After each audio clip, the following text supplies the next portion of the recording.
Je ne me pardonnerai jamais d'avoir gâché ma vie, je suis littéralement un prisonnier de la vie que j'ai créée.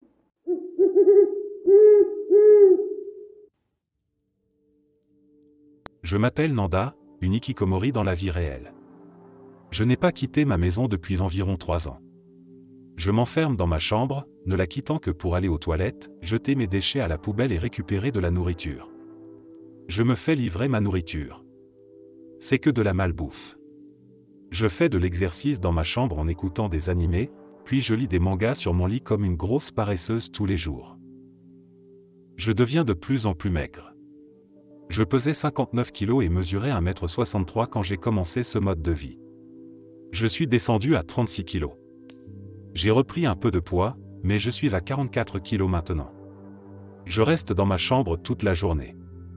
Ce n'est pas solitaire, je peux discuter en vidéo avec des amis et les appeler. Je peux jouer à des jeux avec eux. J'ai fait la paix avec moi-même parce que c'est comme ça que je suis. Je ne suis pas jolie. Je suis une fille asiatique mince qui devient lentement une rejetée de la société. Mais peu importe, je suis en paix. Je suis heureuse. Je n'ai pas besoin de petit ami, ou peut-être que si. Je suis seule dans ce domaine des relations, mais je suis bien plus heureuse que je ne l'aurais jamais été dans le monde réel.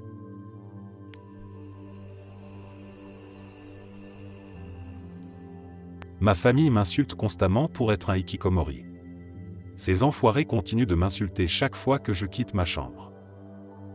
Je ne pense pas qu'ils aient totalement tort, cependant. J'ai 26 ans et je n'ai jamais travaillé. Je suis objectivement un échec en tant qu'être humain, mais c'est difficile de supporter ces insultes chaque jour. J'ai essayé de quitter la maison, mais je me suis retrouvé à la rue et j'ai dû ramper pour revenir chez eux parce que j'étais épuisé. Je me sens tellement mal. Je ne veux pas mourir, mais je n'ai pas d'autre choix. J'essaie d'arrêter de manger pour ne pas avoir à quitter ma chambre quand nous devons manger ensemble. Ça fait du bien de se sentir physiquement faible, car cela me donne l'impression que ma mort est proche. C'est une pensée vraiment réconfortante. Je suis juste désolé de laisser mon chat seul.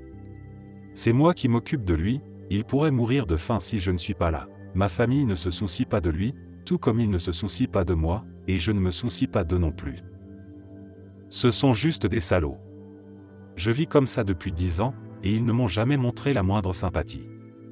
Ils ne m'ont jamais demandé si j'allais bien, si j'avais besoin d'aide, rien.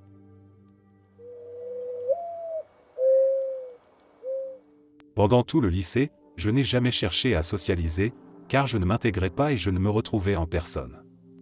J'avais des amis, bien que très distants, avec qui je ne parlais qu'en classe, jamais en dehors de l'école. De toute façon, mes compétences sociales étaient terribles. La plupart des jours, je passais sans dire un mot. Quand j'avais 16 ans, la quarantaine a définitivement coupé toute possibilité de socialisation. Depuis, je suis en réclusion. Pendant cette période, mes symptômes d'anxiété ont commencé à devenir plus prononcés et fréquents. Mes compétences sociales sont devenues nulles. Mes passe-temps sont devenus des cendres et de la poussière. Chaque nouveau hobby que j'essaie d'adopter, j'abandonne après peu de temps. J'ai pratiquement abandonné à 16 ans. Je suis devenu trop déprimé pour terminer mon travail scolaire. J'ai essayé de retourner en classe une fois que l'école a rouvert, mais j'étais absent la plupart du temps. J'y suis allé peut-être 14 jours. Ma mère m'a mis à la porte quand j'ai eu 18 ans et depuis, je vis chez ma grand-mère. J'ai presque 20 ans et je suis à peine sorti de la maison, pas que je sois sorti du tout avant d'être mis à la porte. Je suis sorti peut-être 2 fois. Je reste dans ma chambre, essayant de trouver quelque chose qui vaut la peine de souffrir, un voyage dont le chemin semble interminable. Très bientôt, je pense essayer de trouver un emploi, je me dis ça depuis des années. Je devrais d'abord surmonter l'agoraphobie que j'ai développée depuis la quarantaine.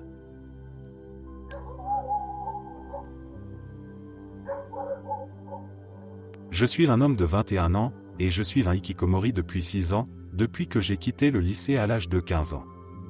Je ne vais pas rentrer trop profondément dans les raisons pour lesquelles je vis de cette manière, mais l'important, c'est que j'ai décidé que je ne veux plus vivre ainsi.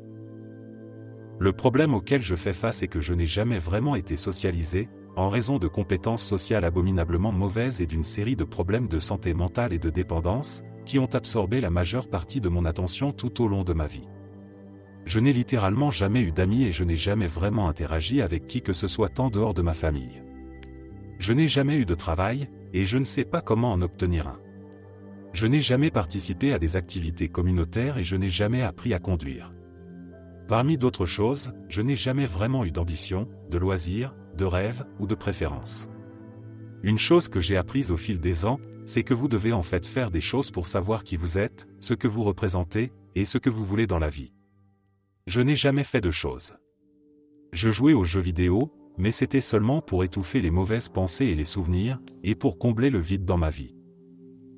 En grandissant, j'ai combiné les jeux vidéo avec l'alcool, les drogues, et la navigation sur Internet. À part aller à l'école, voir des psychiatres, et être occasionnellement hospitalisé en psychiatrie, c'est tout ce que j'ai fait. En un sens, j'ai toujours été un reclus, je me contentais d'aller à l'école tous les jours, où je passais 7 heures assis dans un coin à faire un travail ennuyeux. J'avais aussi foi dans le système de santé mentale, et je voyais régulièrement des thérapeutes et prenais de grosses quantités de médicaments psychotropes. Ce n'est plus le cas aujourd'hui. Bref, après avoir quitté le lycée en première, j'ai passé plusieurs années à vivre dans le sous-sol de mes parents. Finalement, je me suis retrouvé à nouveau à l'hôpital psychiatrique, j'y ai été souvent, et on m'a mis en invalidité, ce qui s'est traduit par une modeste somme d'argent gratuit chaque mois, gracieusement offerte par vos impôts. Les gens de l'hôpital psychiatrique m'ont aussi trouvé un appartement minable. J'y vis seul depuis plusieurs années. J'en suis maintenant à un point où j'ai les choses plus sous contrôle que jamais, et où j'ai secoué suffisamment de ma rançéure et de mon dégoût de moi-même pour commencer à penser à améliorer ma vie. Cependant, je ne sais vraiment pas comment. Je suis encore en état de choc culturel chaque fois que je quitte mon appartement. Je ne sais juste pas quoi faire de moi-même. J'ai raté presque toutes les expériences qui permettent de former l'identité d'une personne et de la préparer à la vie d'adulte. Pour aggraver les choses, je n'ai pas rencontré une seule personne de mon âge depuis que j'avais 15 ans. Je ne sais pas à quoi ressemblent les hommes de 21 ans, comment ils parlent, ce qu'ils portent, ou quoi que ce soit d'autre, vraiment. Donc, si quelqu'un a des conseils sur la façon de m'améliorer d'une manière ou d'une autre, ce serait juste fantastique. Je pourrais utiliser des conseils sur la façon d'obtenir un emploi, de retourner à l'école, de prendre des mesures pour améliorer mes compétences sociales pratiquement inexistantes, de développer la personnalité que je ne semble pas posséder, et ainsi de suite. Je n'ai personne à qui parler de ces choses dans la vie réelle. Je viens aussi d'une position de quasi-ignorance totale, donc même si vous n'avez pas grand-chose à dire, cela pourrait quand même m'être utile.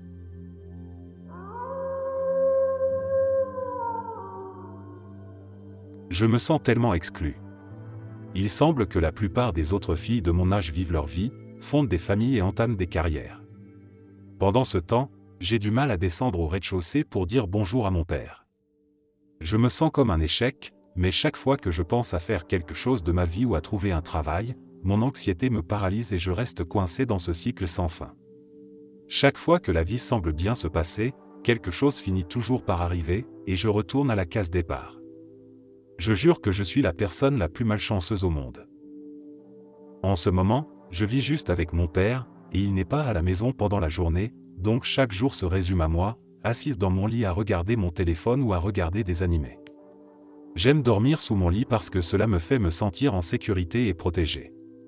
J'ai honte de l'admettre, mais j'ai utilisé certaines substances dont je ne suis pas fier, et je dois vraiment réduire ma consommation d'alcool. Je me sens comme une perdante, mais je suis trop anxieuse pour faire quoi que ce soit à ce sujet. Je vais chez mon thérapeute chaque semaine, et même le trajet jusqu'à là-bas me cause beaucoup d'anxiété, mais je pense que ça m'aide.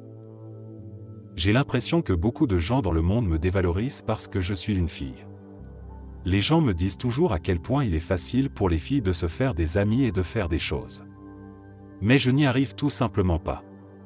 Les gens me disent constamment à quel point je suis attirante et que je ne devrais pas m'inquiéter, mais cela me fait me sentir encore pire. Cela me fait me sentir comme « je suis attirante », et pourtant je ne peux toujours rien faire de ma vie ou avoir des relations significatives. J'ai l'impression qu'ils me disent que tout devrait être facile pour moi, mais je vous assure que ce n'est pas le cas.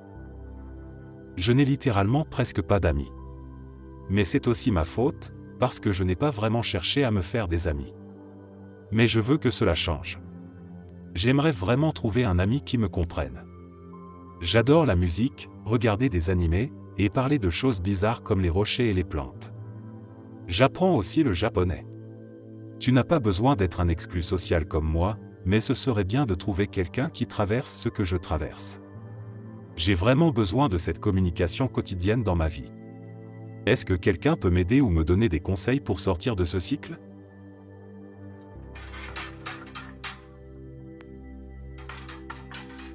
Il y a quelques années, on pouvait me considérer comme un hikikomori. Je ne quittais pas la maison plus de quelques fois par an, et seulement lorsque c'était absolument nécessaire. Je ne suis pas devenu reclus volontairement, mais parce que j'étais harcelé à la fois à l'école et en dehors, et je n'avais nulle part où aller sauf chez moi. Cela a fini par durer des années. Voici quelque chose que je peux dire à ce sujet. Internet était ma vie, avec une place particulière pour les jeux en ligne. Cela me permettait de rechercher les contacts sociaux dont j'avais besoin, et d'oublier ma propre vie, et le perdant que je me sentais être.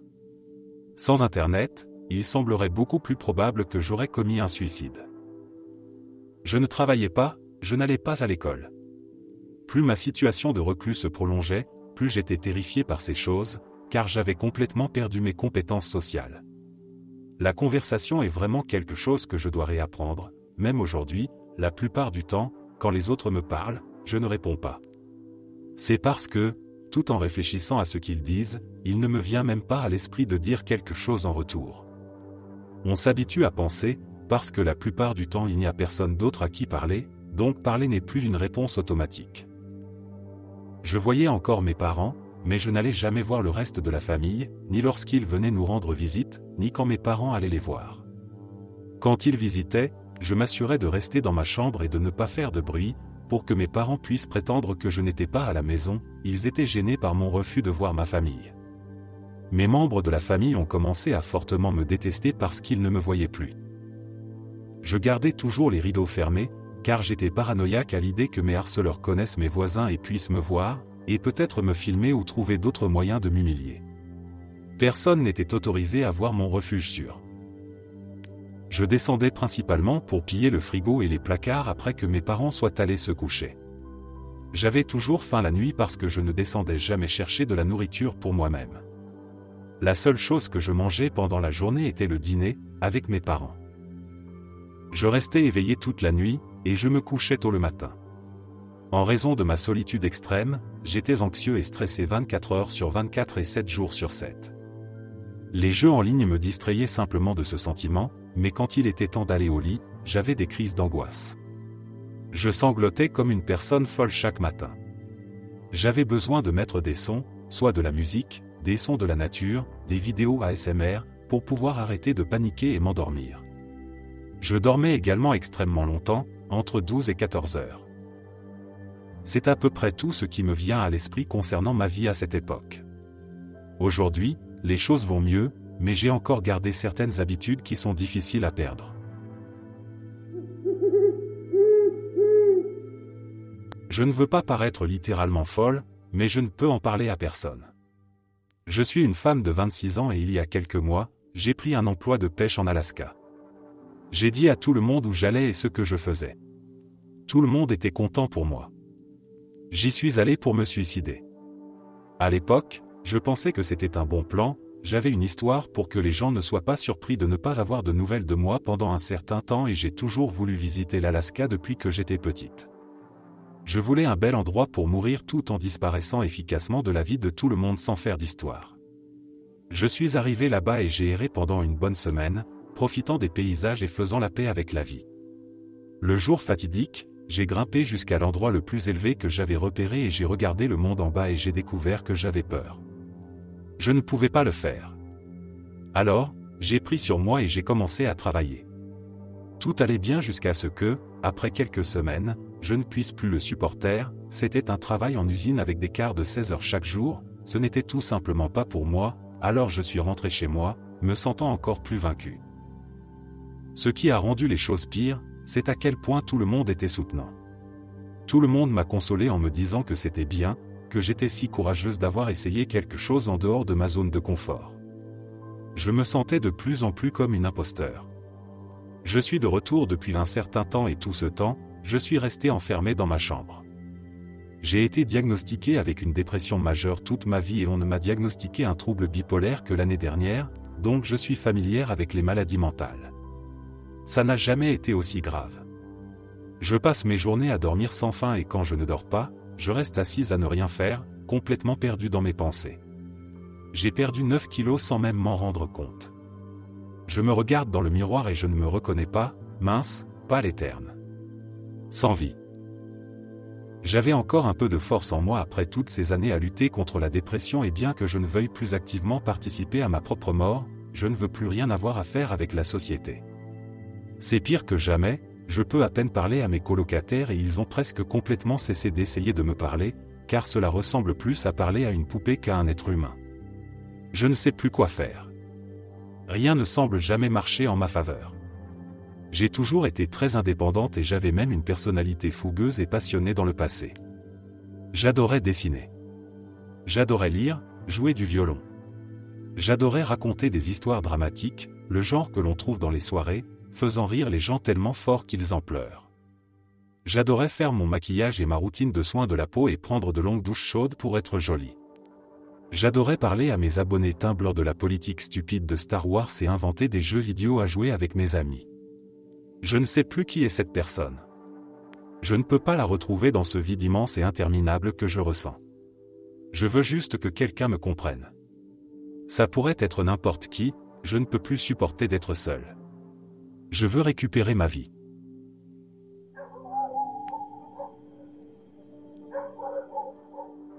Sommes-nous des losers ? La réponse courte est oui, nous sommes des parasites dans la vie de nos familles, nous sommes des losers coincés dans le temps et incapables de progresser dans la vie. Mais c'est une vision assez étroite, donc j'aimerais développer ma réponse. La société attend deux choses de nous, d'abord, que nous contribuions à l'économie, que nous travaillions toute notre vie jusqu'à ce que nous devenions vieux, faibles et inutiles. Nous sommes des esclaves modernes déguisés en travailleurs libres, mais en réalité, les accapareurs de richesses sont les nouveaux monarques. Ensuite, nous devons avoir des enfants, les élever et garantir que nos seigneurs ne manquent jamais d'esclaves. Certaines personnes ont la chance de trouver un emploi qu'elles apprécient et une famille aimante qui rend la lutte digne d'intérêt, mais est-ce vraiment le cas ? Le système est défaillant, il encourage l'exploitation et à marcher sur les autres pour arriver au sommet du bas de l'échelle, l'empathie est une nuisance. Que cela nous plaise ou non, tout le monde naît dans la société et il n'y a aucun moyen d'en sortir. Honnêtement, je me fiche d'être considéré comme un perdant, l'argent est plus important que la morale, ce n'est pas un monde dans lequel je veux participer. Nous sommes vraiment primitifs, nous sommes bombardés par les médias de sous-entendus sexuels, nos esprits sont tellement remplis de porno et c'est exactement ce que la société veut. Nous devons combler le vide de notre existence par des plaisirs charnels et éphémères pour ne pas voir les injustices qui nous entourent. Ils veulent que nous aveuglions nos cerveaux avec nos propres produits chimiques pour que nous pensions être heureux. Tu n'es pas sexuellement actif ? Alors tu es un monstre et un perdant qui ne peut pas être heureux, tu seras ridiculisé par tout le monde. Cherche à avoir des relations sexuelles, c'est ton but, remplis ton cerveau de dopamine, procrée, élève la prochaine génération d'esclaves et aide à éviter la crise des pensions futures. Juste pour préciser, je ne parle pas d'amour et de sexe, mais de luxure. La plupart des gens sont tellement poussés par le sexe, la culture du coup d'un soir est insensée et erronée, mais d'une manière ou d'une autre, cela est considéré comme normal. Je suppose que cela dépend de tes croyances, mais en gros, je pense que nous sommes ici pour les expériences, toutes les expériences, les bonnes comme les mauvaises. Lire un livre, regarder une émission télé, jouer à un jeu vidéo ou traîner sur Internet, ce sont des expériences, peut-être pas les stéréotypées qu'aurait un normie, mais notre âme ou peu importe comment tu veux l'appeler, si elle existe, apprend encore de nos vies insignifiantes. Un moine qui médite toute sa vie est-il un loser ? Un bourreau de travail qui meurt d'épuisement ou dans un accident bizarre est-il un loser ? Les soldats qui combattent et meurent dans les guerres sont-ils des losers ? Il n'y a ni perdant ni gagnant, juste des expériences. Les sociétés s'effondrent, les règles changent, n'étions-nous pas normaux pour un bref instant quand la pandémie a frappé ? C'est pourquoi je pense que nous ne devrions pas laisser la pression de la société être notre seul point de vue. Si tu veux en faire partie, fais de ton mieux pour en sortir, mais si ce n'est pas le cas, c'est bien aussi. Se définir comme des losers simplement parce que la société le dit est déshumanisant et nous limite. Personne n'est au-dessus de nous, personne n'est en dessous de nous. Fais des choses que tu aimes, vis comme tu veux.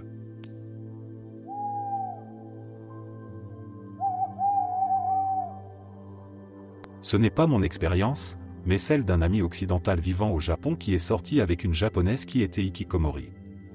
Il a réussi à obtenir son numéro lorsqu'il a visité le magasin où elle travaillait. Elle semblait extravertie et amicale. Il a commencé à comprendre qu'elle était timide. Il se voyait une fois par mois pendant les premiers mois. Il avait beaucoup de mal à la faire sortir, mais ne voulait pas la pousser ou paraître trop insistant. Mon ami et moi partageons l'opinion que les contraires s'attirent. Il est extraverti. Elle est timide. Lors de leur rendez-vous, il faisait la plupart des conversations. Il essayait de la faire parler en posant des questions ouvertes. « Que penses-tu d'eux » Il finissait toujours par porter la conversation. Elle était très petite, mais commandait parfois une salade, un plat principal et un dessert. Lorsqu'il essayait de la faire parler, elle prenait une bouchée de nourriture et se contentait de sourire. Lors d'un rendez-vous, ils sont passés du dîner à un joli café où ils ont trouvé une place sur un canapé. Il lui a tenu la main. Elle était très nerveuse. Quand il essayait de la faire parler, elle souriait ou riait doucement. Il pensait que c'était parce qu'il était étranger. C'est un gars assez beau, et il pensait peut-être qu'elle voulait simplement être vue avec lui. Cela arrive parfois, mais moins souvent qu'auparavant. Elle était une grande fan de jeux en ligne.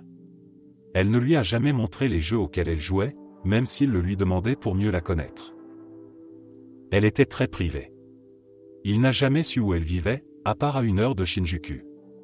Il n'a jamais rien appris sur sa famille, ses animaux de compagnie, ses amis ou quoi que ce soit qu'elle aimait à part les jeux sur téléphone portable.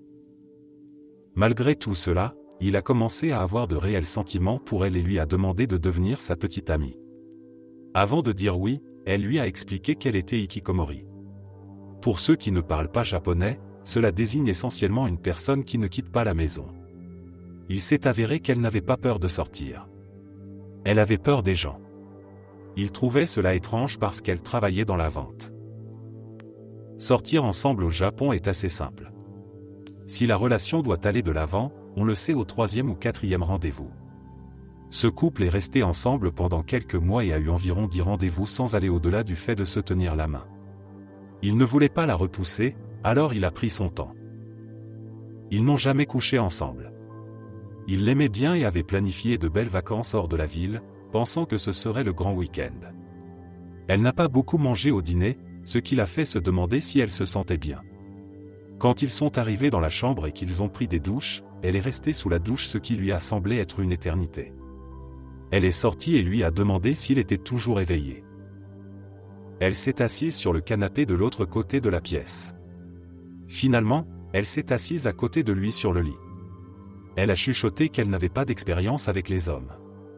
Elle était dans la mi-vingtaine, alors il lui a demandé depuis combien de temps elle était célibataire. « Toute ma vie. Je suis vierge. » Sa voix était si faible qu'il a dû tendre l'oreille pour l'entendre. Il l'aimait vraiment et lui a expliqué qu'il n'était intéressé que par une relation à long terme. Après un long moment, elle l'a rejoint dans le lit, mais a mis un oreiller entre eux, se couvrant le visage. Cette nuit-là, il a réussi à obtenir un baiser, mais l'oreiller est resté entre eux toute la nuit. Finalement, il s'est endormi. Quand il s'est réveillé le matin, elle était habillée et son maquillage était fait. La chambre incluait le petit déjeuner, mais il n'avait pas faim. Elle n'aimait pas manger devant les gens. Il a suggéré le service en chambre, mais elle a dit qu'elle devait rentrer chez elle. Après ce week-end, elle lui a envoyé un message disant qu'elle avait besoin de lui parler. Il s'attendait à une explication. Au lieu de cela, elle a rompu avec lui. Il en savait assez sur les rencontres au Japon pour s'attendre à être ignoré par la suite. Ils n'ont jamais repris contact.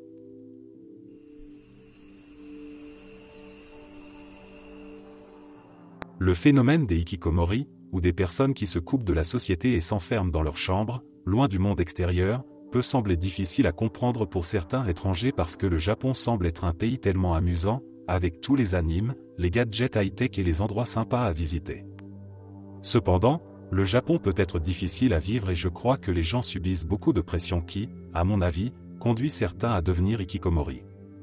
Voici quelques-unes de ces pressions. La pression de répondre aux attentes et de se conformer. Le Japon attend beaucoup de ses citoyens. Dès leur plus jeune âge, les enfants sont sensibilisés aux diverses attentes que leurs parents, leurs amis et la société ont pour eux. Cela inclut de suivre une longue liste de règles, écrites et non écrites. Un exemple de la rigidité de la structure ici est le processus de recherche d'emploi pour les futurs diplômés des universités. Chaque année, les étudiants de 3e année universitaire commencent ce processus en mars. Cela continue généralement jusqu'à leur 4e année avec des entretiens d'embauche en août. Certaines personnes se sont plaintes du fait que ce processus rend les choses difficiles pour ceux qui ne suivent pas le chemin habituel à l'université ou qui, pour une raison quelconque, n'ont pas pu participer au processus durant leur 3e année, que ce soit intentionnellement ou non. L'accent mis sur le gaiement, la patience ou l'endurance pendant les moments difficiles et éprouvants, parfois même pour des choses déraisonnables. On s'attend à ce que les gens supportent beaucoup de choses sans se plaindre ou montrer leurs émotions. De nombreux subordonnés sont invités à faire des heures supplémentaires, certains cas menant à la mort par surmenage. La situation devient si grave parce que leurs familles et amis ne sont souvent pas conscients de la souffrance qu'ils endurent. C'est aussi en partie parce que les Japonais sont fiers de leur capacité à endurer, certains pensent même qu'il est nécessaire de ressentir un peu de douleur. J'ai rencontré beaucoup de gens qui ne peuvent pas partager leurs expériences négatives, même avec leurs familles et amis, pour éviter de les accabler. La pression pour être indépendant et ne pas être un fardeau pour les autres. Certains préfèrent être seuls ou sans abri plutôt que de dépendre de la générosité de leurs amis. De nombreux Japonais apprennent à éviter d'emprunter de l'argent aux autres. Certains vont même jusqu'à rompre leur amitié si un ami demande à emprunter une somme d'argent considérable. Avec l'accent mis sur le gaiement ou le fait de supporter les choses par soi-même et la pression d'être indépendant, beaucoup de Japonais finissent par se sentir seuls et n'ont personne avec qui partager leur fardeau. Le harcèlement, en raison de la structure hiérarchique de la société et de l'importance de l'ancienneté, certaines personnes subissent du harcèlement de la part de leurs supérieurs et patrons au travail et sont forcées de le supporter sans riposter.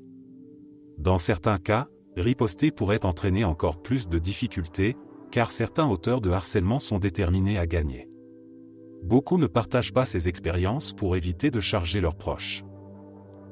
La tendance des Japonais à douter des gens et à juger trop rapidement. Aux Philippines, nous avons tendance à donner aux gens le bénéfice du doute, et certains disent que nous sommes trop compréhensifs à l'excès. Nous laissons souvent les gens s'expliquer et justifier leurs actions, surtout lorsqu'ils sont pris en train de violer une règle ou de ne pas répondre aux attentes. Au Japon, c'est l'inverse. Les gens ne donnent généralement pas aux autres le bénéfice du doute. Ils détestent quand les contrevenants donnent des excuses. D'une part, cela les aide à fournir un service excellent et à montrer un haut niveau de professionnalisme. D'autre part, c'est aussi la raison pour laquelle de nombreuses personnes ici ont peur de prendre des risques. Ils craignent les représailles et le jugement qui suivront s'ils ne parviennent pas à répondre aux attentes des gens. La compétition intense. Les Japonais adorent la compétition et commencent à la pratiquer dès leur plus jeune âge. Ils se comparent souvent à leurs amis, camarades de classe, collègues et à peu près tout le monde, et jugent leur succès en partie sur cette base. Dans une entreprise, la direction réfléchit souvent à des moyens d'attribuer des tâches qui encouragent les employés à se surpasser et à prouver qu'ils ne sont pas moins talentueux ou compétents que leurs contemporains. Ajouté à ces nombreuses pressions, il existe tant de commodités, de formes de divertissement et d'outils au Japon qui permettent à une personne de vivre toute seule sans quitter la maison. Elle peut accéder aux informations, payer ses factures, jouer à des jeux et même communiquer avec ses amis sans sortir, grâce à Internet. Les achats en ligne et les livraisons rapides facilitent l'obtention de tout ce dont elle a besoin, même les courses, sans quitter la maison.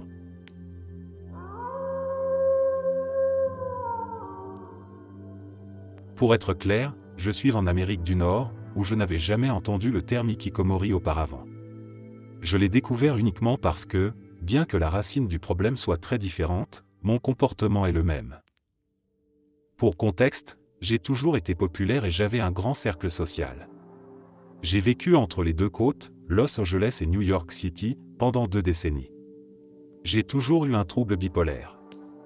Il y a 2 ans et demi, j'ai été agressé pendant plus de 3 jours et je ne m'en remettrai jamais. Je ne le voudrais pas, même si je le pouvais. Maintenant, je vis dans un appartement de 55 mètres carrés. Je fais tout livrer. Mes parents et mes 2 sœurs vivent dans la même ville que moi, donc quand c'est impératif, ils m'emmènent quelque part ou m'aident. Quand je dois sortir, j'ai toujours mes AirPods, je porte des lunettes de soleil et je ne lève jamais les yeux. Je promène mon chien 1 fois par jour, aux heures les plus calmes ou la nuit. Je ne vais jamais dans les rues animées, seulement sur les sentiers de marche en ville, les parcs et les cimetières. J'utilise la buanderie et je vérifie mon courrier la nuit. Je ne vais voir mes médecins, 2 psychiatres, en personne qu'1 fois par mois, si ce n'est moins, et je prends un Uber pour y aller et revenir. Je ne peux regarder que des rediffusions de séries, émissions que j'ai déjà vues parce que je ne peux pas supporter plus d'émotions. Je regarde environ un film par mois. Le show business était mon métier et le cadre de toute ma vie. Je ne joue pas aux jeux vidéo et je ne suis pas sur les réseaux sociaux depuis 5 ans. Je regarde beaucoup de baseball et des séries. Je suis très éloigné de la culture populaire. C'est aussi proche que je peux m'en approcher. J'écoute des livres audio toute la journée. Je prends des cours en ligne sur l'histoire, les sciences humaines et les sciences. J'écris des scénarios que je ne vendrai jamais. Je devrais mentionner que ma mémoire est compromise. Je passe des heures ici à écrire des réponses, sans me souvenir de l'avoir fait. Je suis toujours étonné. Les livres que je lis et les cours que je prends, je dois les relire plusieurs fois. Plusieurs. Pendant des jours. Parfois, je reste en silence pendant des jours. J'ai renoncé à toute communication et à peu près tout le monde qui me connaissait sait de ne pas me parler s'il me voit. Je pense que mes amis proches ont passé le mot quand j'ai finalement complètement craqué. Je vis dans une peur constante d'être vu. C'est un cauchemar. Mes parents et mes médecins m'ont suggéré de déménager et de recommencer à zéro, là où personne ne me connaîtrait. Ils ne comprennent pas que la géographie ne peut pas résoudre cela. Je ne sais pas comment vivre.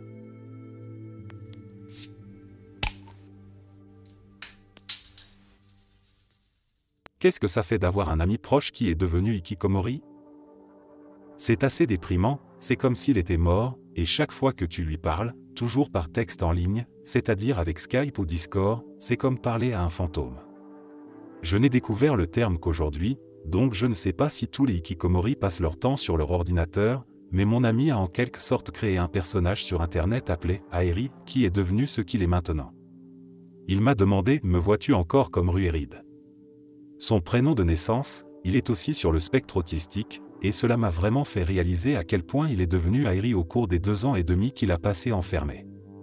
Il sait que cela aura un impact négatif sur lui à l'avenir, mais il a dit qu'il est trop investi dans son propre monde en tant qu'Aeri et qu'il est trop content en tant que tel pour vouloir affronter la réalité. Je trouve cela vraiment fascinant, mais son absence de fonctionnement dans la société me manque. Je suis aussi jaloux qu'il puisse expérimenter ce que c'est que d'être isolé pendant autant de temps, je n'ai pas le courage de le faire. Et ma mère ne me laisserait pas m'asseoir devant mon ordinateur pour le reste de sa vie pendant qu'elle paie l'Internet. Cela s'est passé en Écosse, pas au Japon.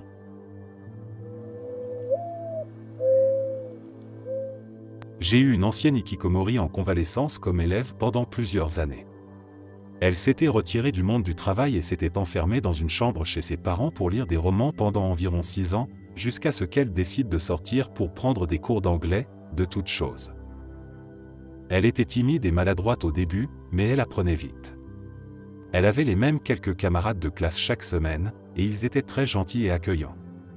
Elle a progressivement commencé à montrer plus de sa personnalité. Cela a pris quelques années, mais à un moment donné, je me souviens être dans la classe, enseignant la leçon avant la sienne, et entendre son rire distinctif venant du hall. Je ne l'ai pas connue en tant que recluse, mais comme quelqu'un qui, à l'époque où nous nous sommes rencontrés, faisait preuve de beaucoup de courage et prenait ce qui lui semblait être un énorme risque. Je ne connais pas les détails de la raison pour laquelle elle est devenue hikikomori, je sais seulement que sa première expérience professionnelle après l'université a été négative. Je ne sais pas non plus ce qui l'a poussée à commencer à prendre des cours d'anglais, mais il me semblait qu'elle avait une famille très solidaire qui l'a peut-être encouragée. Elle suivait encore des cours d'anglais lorsque j'ai quitté l'école pour avoir mon bébé, et elle avait commencé à passer des entretiens d'embauche. Elle avait également commencé à voyager à travers le Japon avec ses parents. Je lui ai dit qu'elle devrait voyager à l'étranger pour pratiquer son anglais, mais elle jurait qu'elle ne monterait jamais dans un avion. Je l'aimais bien. Elle était intelligente, drôle, avait une bonne imagination et une vie intérieure complexe. J'espère qu'elle va bien. En fait, je suis contente que cette question ait été posée, cela m'a rappelé que je devrais demander à d'anciens collègues comment elle va.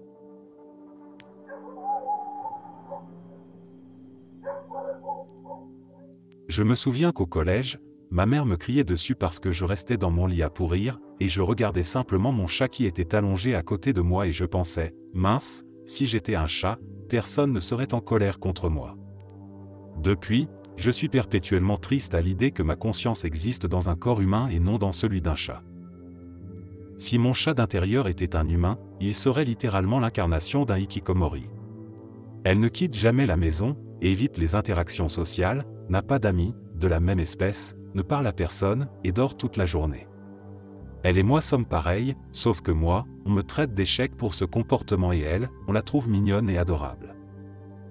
Je pense juste que le fait d'être trop conscient et de savoir trop de choses provoque de la souffrance, c'est pourquoi tout ce qui concerne le fait d'être un chat d'intérieur est si parfait pour moi.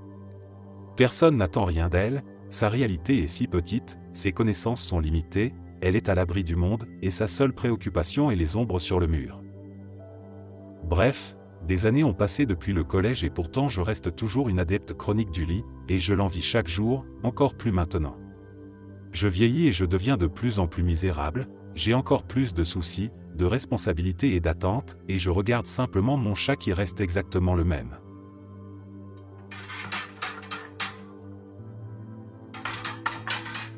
J'étais honnêtement un étudiant assez normal, un peu maladroit socialement, avant de devenir hikikomori. Après avoir obtenu mon diplôme en 2020, j'ai eu énormément de mal à trouver un emploi. J'ai fini par abandonner au bout de 2 ans, parce que le marché du travail est vraiment brutal quand tu as une interruption de 24 mois sur ton CV. Il y a tellement de concurrents, des centaines de candidats avec de meilleurs projets, des expériences plus impressionnantes et moins de trous dans leur parcours que toi. Peu importe la qualité de ton CV, tu serais éliminé par le système de suivi des candidatures, ATS, si tu as un écart de travail significatif. Ma santé mentale s'est tellement détériorée que mes symptômes de dépression, d'anxiété et de tas se sont beaucoup aggravés. Je suis actuellement en invalidité, mais cela ne paie pas beaucoup. Je suis aussi socialement isolé, à l'exception de ma petite amie avec qui je parle en ligne. Je n'ai pas traîné avec quelqu'un en personne depuis des années. Je sors encore parfois, mais pas pour rencontrer des amis ou quoi que ce soit. Je vais juste au centre commercial seul, même si parfois je regrette d'être sorti parce que je vois toujours des gens s'amuser avec leurs amis et leurs copains-copines. Je ne pense pas qu'il y ait une grande différence de genre dans la manière dont les femmes et les hommes hikikomori souffrent. Les hommes et les femmes sont tous les deux sous pression pour réussir dans cette société hyper compétitive, bien que pour les filles, il y ait une attente plus forte qu'elles soient sociales et qu'elles aient un réseau d'amis plus large. Je suppose que la stigmatisation d'être un hikikomori ne s'applique pas si tu es une femme au foyer, prenant soin des enfants et faisant toutes les corvées à la maison, mais je ne suis pas une femme au foyer. Je pense personnellement que le monde est complètement foiré, et qu'il n'y a pas assez de soutien pour ceux d'entre nous qui ont du mal à trouver du travail. Il y a trop de concurrence sur le marché du travail, les employeurs demandent trop pour des postes de débutants, comment obtenir de l'expérience si tu n'as pas d'expérience, et en général, la culture elle-même est horrible, froide et impitoyable. Je ne reçois presque jamais de retour lorsque je ne décroche pas le poste, je dois vraiment insister pour qu'ils me donnent ne serait-ce qu'une phrase en réponse, comme « vous devriez développer davantage vos compétences », c'est tout ce que je peux dire. Ce n'est vraiment pas juste pour des gens comme nous qui ne sont pas naturellement extravertis et qui ont peu de connexion.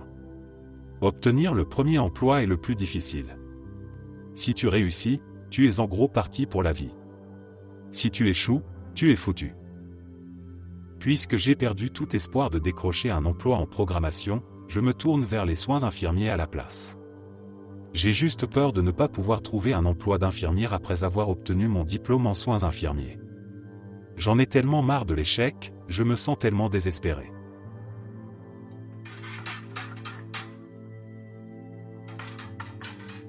Je suis né et j'ai grandi au Japon. Après avoir obtenu mon diplôme universitaire à Tokyo, je n'ai pas réussi à décrocher un bon emploi.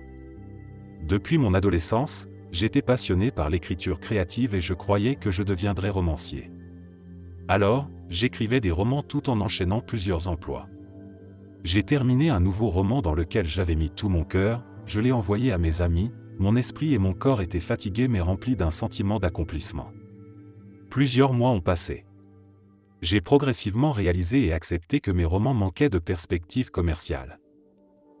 Je suis retourné dans ma ville natale, perdant l'espoir de devenir romancier mais ayant un autre plan, pratiquer l'art du manga et devenir créateur de doujin. Doujin signifie indépendant. Il y a beaucoup de créateurs indépendants au Japon, principalement des artistes de manga et un nombre relativement réduit de créateurs de jeux, qui vivent de leur création via des boutiques en ligne ou des distributions physiques. Je voulais simplement donner forme à mon imagination et l'industrie du doujin semblait un excellent endroit pour cela. J'ai commencé à apprendre à dessiner dans ma vieille chambre. Je n'avais pas d'amis dans ma ville natale et je me sentais pressé de devenir financièrement indépendant le plus tôt possible, ayant honte de sortir. Je suis donc devenu hikikomori. C'était il y a 10 ans. Je n'étais pas du tout doué pour le dessin, au contraire, j'avais un complexe par rapport au dessin. Donc j'ai souvent traversé des moments difficiles en pratiquant mon article. Finalement, j'ai créé quelques œuvres doujin, les ai vendues sur des boutiques en ligne et ai gagné une petite somme d'argent. Mais mon complexe était devenu plus important et commençait à paralyser mon esprit. J'ai réalisé que je devais chercher un autre domaine pour gagner ma vie. C'était il y a 5 ans.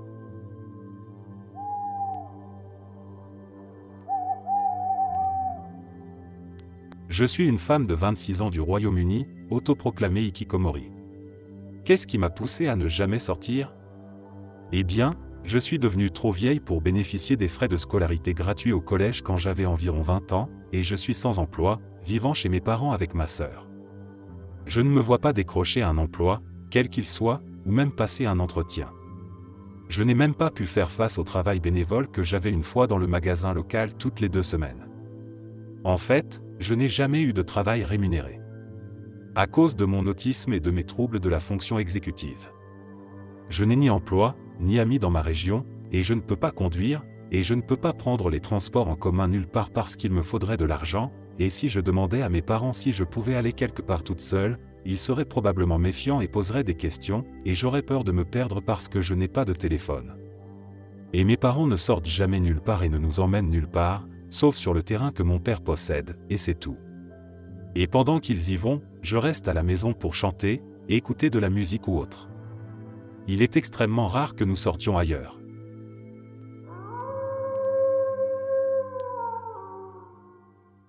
Je suis aussi dans la trentaine, également asiatique, j'ai aussi abandonné mes études, et j'ai aussi été hikikomori pendant longtemps, ça fera 10 ans en janvier pour moi. Je n'ai jamais appris à conduire pendant toute la durée de mon permis, ni appris les compétences de base de la vie comme remplir des papiers, faire des impôts, cuisiner, etc. J'étais dans la vie active aussi longtemps que j'ai été isolé et je travaillais à temps plein, en faisant du bénévolat pour des heures supplémentaires, mais j'ai subi un épuisement professionnel suivi d'une crise publique particulièrement humiliante, et j'ai été isolé depuis.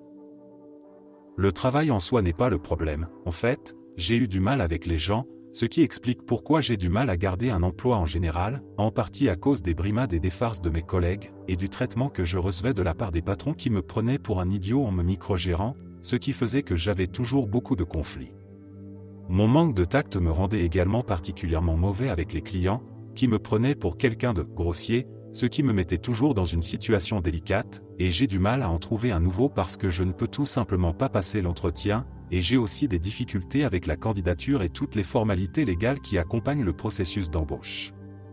Travailler en soi ne serait pas un problème, car j'ai de l'expérience professionnelle, même si cela remonte à un certain temps, donc je crains que les employeurs ne le prennent pas en compte, et je suis déjà habitué à cela en m'occupant des tâches ménagères et autres, mais étant donné mon âge et le fait que je n'ai jamais eu d'amis auparavant, ainsi que mon isolement des gens pendant presque une décennie, essayer de réintégrer la société est la partie difficile. Évidemment, il y aura des problèmes de communication lorsque nous sommes isolés des gens pendant si longtemps. Sans diplôme ou, au moins, des connexions, les seuls emplois pour lesquels je suis qualifié sont malheureusement tous des emplois à bas revenus liés aux clients ou dans les cuisines, qui sont sales et fastidieux, donc en plus, horribles pour ma créativité et mes problèmes sociaux, car ils sont tous orientés vers les gens, ce qui me maintient dépendant, de toute façon, en raison de la vie dans un état à forte imposition, ce qui explique mon hésitation. J'ai aussi certains problèmes cardiovasculaires, ce qui explique en partie mon exigence quant au choix de mon emploi, comme les varices, donc je ne peux pas prendre un emploi qui exige d'être debout toute la journée, mais, malheureusement, la plupart des emplois qui ne nécessitent pas de diplôme ou beaucoup d'expérience sont de ce genre. Je m'en fiche un peu à ce stade, de toute façon, puisque j'ai besoin de revenus. Mais c'est ridiculement difficile de se faire embaucher, soit parce que nous ne recrutons pas, soit parce qu'ils recherchent un certain type de personnes à embaucher, soit à cause du népotisme, car la plupart des endroits n'embauchent que si quelqu'un connaît quelqu'un. Le népotisme est la seule raison pour laquelle j'ai même été embauché pour mon ancien emploi, de toute façon, puisque mon premier patron et ma mère se connaissaient. Aussi, j'essaie de comprendre comment je vais même faire toutes ces choses sans référence ou lettre de recommandation, car, étant donné mon passé chaotique avec les gens, je ne connais personne qui aurait quelque chose de bien à dire sur moi en tant qu'employé ou en tant que personne, et les références ne peuvent pas être écrites par des proches, j'ai déjà essayé cela. Reprendre les études n'est pas une option non plus, car je ne sais toujours pas ce que je veux faire de ma vie en termes de carrière et les frais de scolarité sont trop élevés pour que je continue à changer de spécialité comme je l'ai fait lorsque j'étais à l'université la première fois, alors que je n'ai pas envie de m'asseoir dans une salle de classe en m'inquiétant de passer des examens comme je le faisais en tant qu'étudiant anxieux et médiocre, de toute façon. Je n'ai aucune idée de comment me remettre sur pied d'une manière ou d'une autre, car je n'ai jamais appris les compétences de base de la vie, et personne n'est prêt à m'aider à devenir indépendant, non plus, car je suis assez vieux pour que je devrais déjà savoir comment faire, donc ils disent juste « vas-y, fais-le », ou tout le monde est trop occupé à gérer sa propre vie pour prendre du temps pour m'apprendre à démarrer la mienne. C'est tellement frustrant.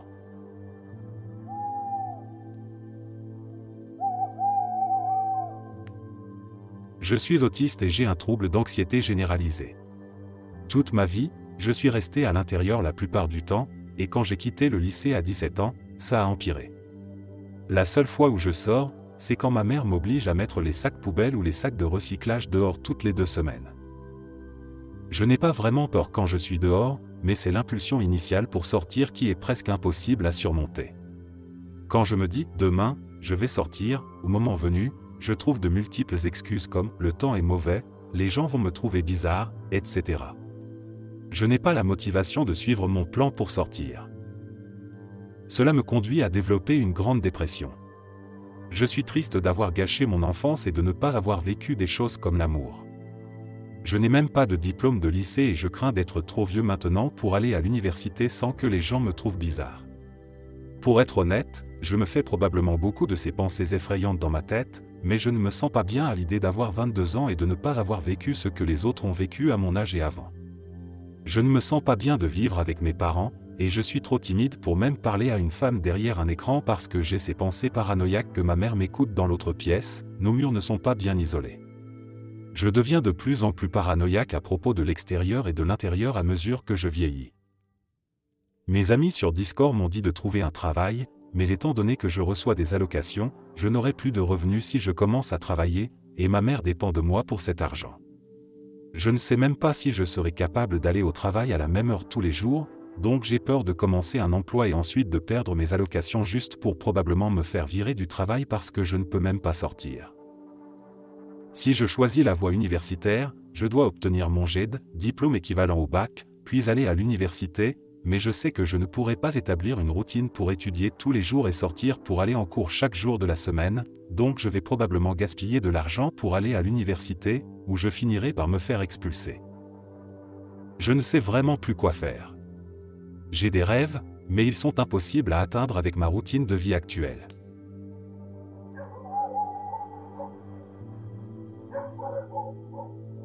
Je ne me pardonnerai jamais d'avoir gâché ma vie, je suis littéralement un prisonnier de la vie que j'ai créée. Je suis hikikomori depuis 16 ans. Je n'ai jamais eu d'amis, je n'ai jamais eu de relation ou de rencard, je ne suis jamais allé à une fête. Voir des jeunes profiter de leur vie me donne envie de me tuer.